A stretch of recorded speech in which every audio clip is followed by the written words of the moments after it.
It's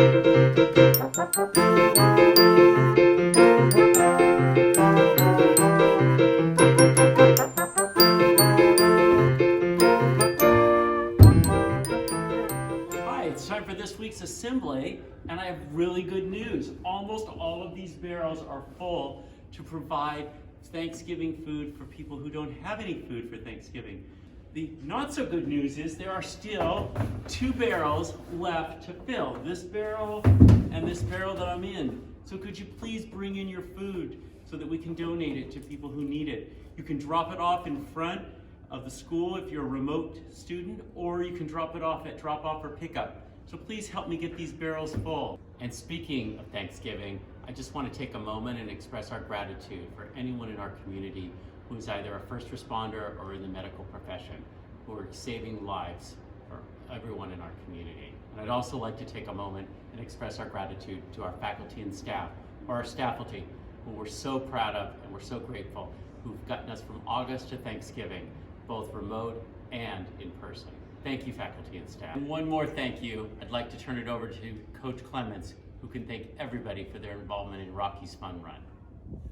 Hi everyone. Thank you for participating in this year's Rocky's Fun Run. It made our 9th annual something special to remember. So thank you for everyone that took the time to go run on the trails or at home, and thanks for sending in your pictures. Speaking of, those that sent in their pictures here are in the drawing to win this cozy and warm fleece MCDS blanket. So I'm going to choose the winner right here. The winner is the Wolkamere family. So congratulations to the Wolkamere family. We'll make sure the blanket gets to you. And again, thank you everyone for being active and supporting MCDS athletics with this year's Rocky's Fun Run. Better be careful, Mr. Brooks. They might donate you pretty soon. I hope they do. Where did you grow up? So I grew up in Madison, Wisconsin, and I've actually lived here now for 44 years. And I went to college here. So yes, I am a true Madisonian. What's your favorite animal? My favorite animal would definitely be a dog. What do you like to do for fun? For fun, I love to just hang out with my friends and family. Reading, I love to read mystery books. And then also just anything outside. What inspired you to be a teacher? So I have always loved working with kids. My first degree was actually in communicative disorders, focusing on speech therapy. And after I had my 3 daughters, I was volunteering a lot in school, and I just fell in love with working in the classroom and working with kids. Do you have a pet? I have a little miniature, it's like a Chihuahua rat terrier mix. At least that's what we think it is. She is a rescue dog from Houston, Texas. What's your favorite instrument? My favorite instrument would probably be the violin. I actually started playing the violin when I was 3 and a half, and I played it all through high school. What's your favorite season? My favorite season would definitely be fall. I love the colors and the leaves, and it's just the holidays coming up. What do you find surprising about you? What would you find surprising about me?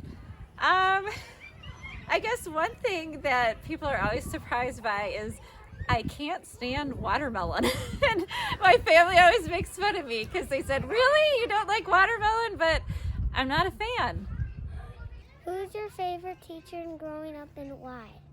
My favorite teacher would be my 3rd grade teacher, Mrs. Odom. And she was definitely my favorite teacher because I was a really, really shy kid. And she would always encourage me to speak up and made me feel more confident and that my voice was really important to be heard too. What's your favorite thing to eat on Thanksgiving? My favorite thing to eat on Thanksgiving would definitely be the side dishes. I love the green bean casserole and the sweet potatoes and the stuffing. So yeah, I'm definitely a sides kind of person. What's your advice for the school year? My advice for the school year is to be happy in the small moments and to remember we are all doing the best we can, and that is enough.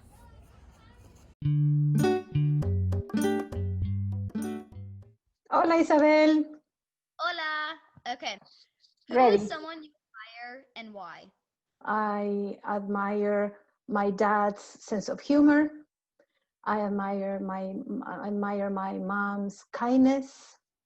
I admire my brother's generosity. I admire my husband's tenacity. And I admire how my daughters are open-minded. So more than a person, I admire qualities in many people. Okay. What do you love about teaching Spanish? Oh, I love teaching in Spanish because it reminds me of my country, Argentina, and because I think it's so cool to have the opportunity to learn another language and to be able to communicate with other peoples and see other people's perspectives. And that's the gift learning English gave to me. So I want to give the same gift to my students. What inspired you to become a teacher? Oh, good question. Good question. I think my teachers, I was very fortunate to be in a very loving school, kind of MCDS, and I had wonderful teachers. My history teacher in high school, she was very inspiring, very loving, and very wise. So she kind of gave me the idea to be a teacher. But I became a teacher because being at school makes me happy. So I love the environment in a school because I think it's important to learn and to keep learning. And being a teacher gives me that opportunity to be always learning something new. Okay. What was your favorite childhood book? Oh, that is hard because when I was a child, I loved to read. And I had so many books that I liked when I was a child. But my favorite comic book is Mafalda. Mafalda, I love and admire her because she's very opinionated, but very reflective. So I like that about her. Where did you grow up? Tell us about what it was like to move to the U.S. coming from Argentina. So as you said, I was born and I grew up in Argentina. It was really fun to grow up in Argentina. I have two brothers and a very loving family. So it was hard to leave Argentina, but my husband had the opportunity to come to the United States. So we moved when we were married. So this was 30 years ago. And we first started living in New York. And It was a big shock. It was a big cultural shock because many things were different.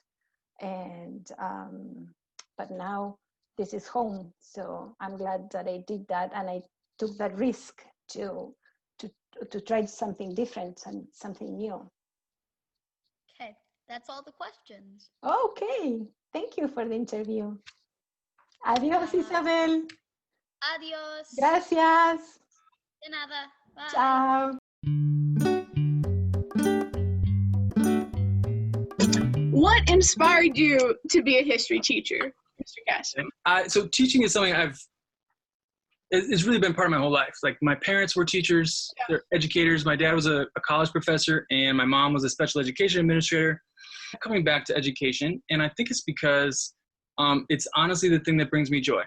I believe that the process of discovering cool stuff about the world is one of the things that really gives life meaning. And I love to participate in that. And I love to encourage other people to engage with that. So, Gaston, you're a history teacher, like you just said, but that's all anyone knows about you. History and Diet Coke. Like, what do you like to do for fun? Sometimes I like to sit quietly and reflect about the day. Sometimes I like to read, old books that were written many decades or even hundreds of years ago. Very cool. Sometimes I even like to take the dog for a walk. That's kind of a cool thing that I do. Oh, yeah. What pets do you have, Mr. Gaston? So our dog, we have a dog. His name is Rooney. R-U-N-I, short for Runestone. He's an Icelandic sheepdog. We have two cats as well, Binks and Pip, both shelter cats. And then we have some chickens, and some fish. Little Henry Dallas Caston. He's just a little bit over 2 months old. Oh. He's awesome. What is something about you that we'd all find, that I and like everyone finds surprising? I lived in Taiwan for a little over a year when I was younger. Yeah. One of the things that I did when I was there was a few of my friends and I took a motorcycle trip all the way around the perimeter of the outside of the island. What is something we always wanted to do, but you haven't done yet? Like, what's on your bucket list to still do? I actually have a cool answer to this question. My great-grandfather in 1921 bought a Model T car, and he and his wife and their 2-year-old daughter traveled from their home in northern Indiana to visit a friend who he had bought a house in Wyoming after he served in World War I. He came back, still using the Homestead Act. He bought land in Wyoming and built a house there, and they traveled out west to visit him. Yeah. He kept a really meticulous diary, and the thing that I really want to do while Henry's like still little, right? Like 1, 2, 3, like the next couple of years. Yeah. I want to replicate that journey. I want to take his diary and like go like day by day, like stage by stage, and retrace his steps, and then do a comparison thing to be like, what has changed in 100 years?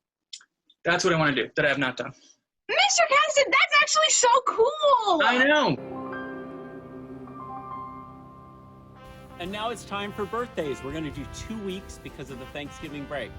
Really happy birthday to Ava, Evan, Florentina, Lila, Emily, Max, Tallulah, Grace, Ashton, John, Daphne, Bruce, Leo, Molly, Nora, Myra, and Spencer. Hope you all have a great birthday and enjoy the break.